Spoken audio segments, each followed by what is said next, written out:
Let's rank metals from the most reactive to the least reactive. For this, we will have to do certain experiments, and in this video, we are going to react metals with water.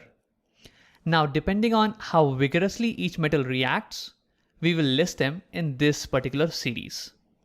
You might recall that in a previous video, we attempted at something similar. We reacted metals with oxygen, and depending on how vigorously they reacted, we arrived at this particular list. Here sodium and potassium was most reactive, and gold and silver, they were the least reactive. But there was a problem with this list.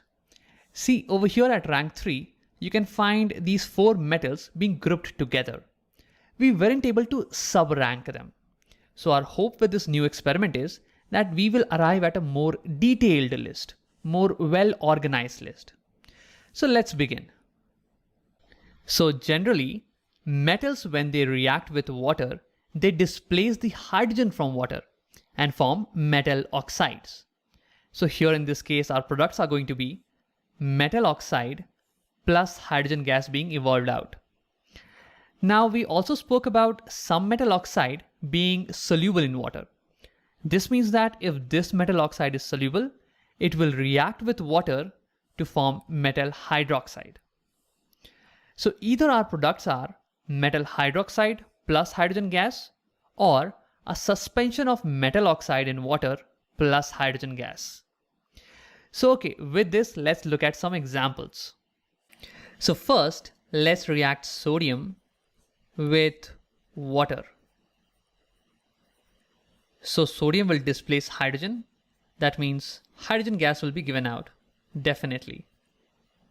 And then sodium will react with oxygen to form sodium oxide, Na2O. Now sodium oxide is very much soluble in water.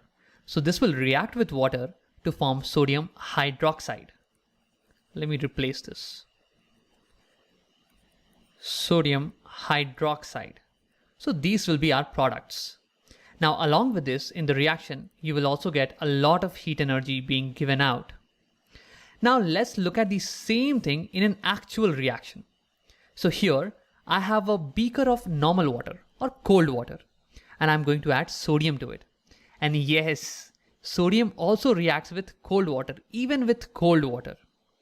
Now you can see that as soon as sodium touches, it starts reacting. It starts to dance on the surface of the water. Now why this is happening is because as soon as sodium touches the water, reaction starts and hydrogen gas is given off. Now this hydrogen gas pushes the sodium into random direction, and that's why sodium appears to be dancing on the surface of water. Now along with this, we are also getting a lot of heat being evolved, and this heat is so much that it can even burn the hydrogen gas being released. So be very careful around this particular experiment. This can be very explosive, okay? Now you might notice one more thing. How quickly did sodium metal get finished off? And that's happening because sodium reacts very violently, very quickly with water and gets converted into sodium hydroxide, which is currently now dissolved in this water. Now, how do we test this out? So see, sodium hydroxide is basic in nature. So if I add red litmus paper into it, you can see that color is changing to blue. Now this definitely proves that this solution is basic and it has sodium hydroxide mixed in it, right? So in this reaction, we saw that sodium even reacts with cold water. It is so reactive that it even reacts with cold water, and it produces sodium hydroxide and hydrogen gas is released. And along with this, a lot of heat energy is given off, which can even burn this hydrogen gas. So be very careful. And potassium also reacts in a very similar fashion. It will also react with water to give potassium hydroxide and releasing hydrogen gas and a lot of heat. So these metals, they are our most reactive metals. They are rank 1 when it comes to reactivity series. Now let's look at one more example. So calcium, this also reacts even with cold water, just like sodium and potassium. So here in this case, calcium will displace hydrogen and will react with oxygen to form calcium oxide. So these will be our products. But calcium oxide, this is soluble in water. So this will react with the water to form calcium hydroxide, CaOH whole twice. And along with this, we will also get a lot of heat being released. And you can sense this because we started the reaction in a cold container of water. But you can sense it that the water container will start getting warmer. But let's compare the heat being released here with the heat being released in the case of sodium. So in this case, the heat was so much that it would even burn the hydrogen gas being escaping out, right?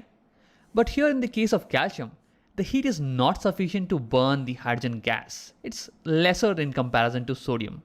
And that's why we rank calcium as second in the reactivity series.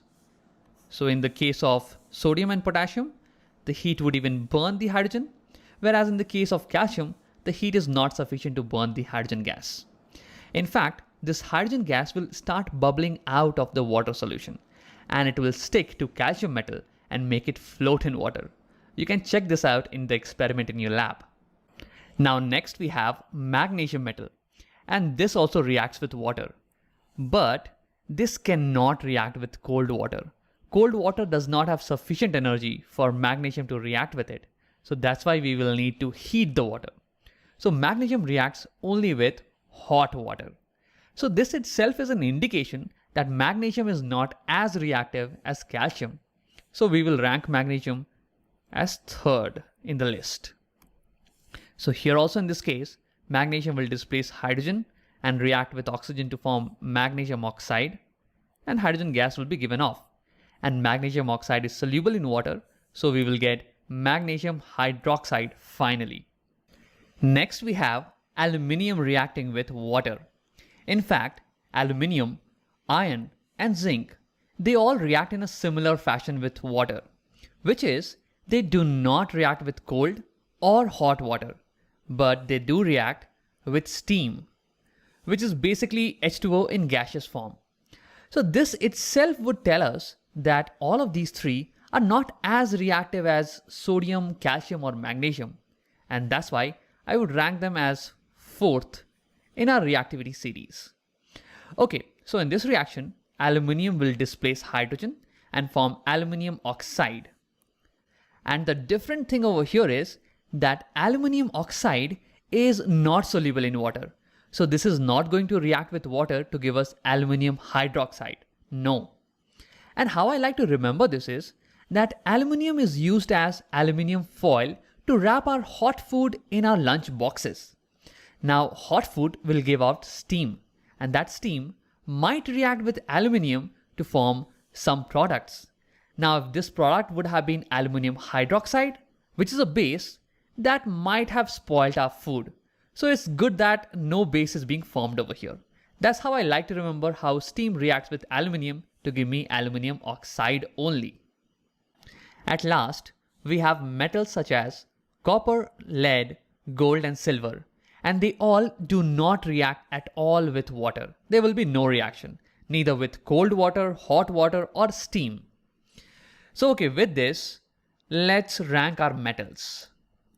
So we saw that sodium and potassium, they even reacted with cold water, and the hydrogen gas that was being released was set on fire because of the immense amount of heat being released. At second, we had calcium, which also reacted with cold water, but there was no fire and the hydrogen gas was bubbling out. Thirdly, we have magnesium, which reacts only with hot water, not with cold water. At fourth place, we had aluminium, iron and zinc, which did not react with cold or hot water. They reacted only with steam. And at last, we had copper, lead, gold and silver, which showed no reaction at all. Now, with this new information, let's go back and update our ranking of the metals. So this was the old ranking that we had when we reacted metals with oxygen. Now let's compare and see what's new. So here still sodium and potassium is at number 1, but we have calcium coming in at number 2 and magnesium at number 3. That means we will need to include calcium in between here. Let's update that. And then we have aluminium, iron and zinc at number 4, and we came to know that copper and lead are less reactive than aluminium, iron, and zinc. So over here, we can update this particular rank and we can degrade copper to a lower rank. So something like this.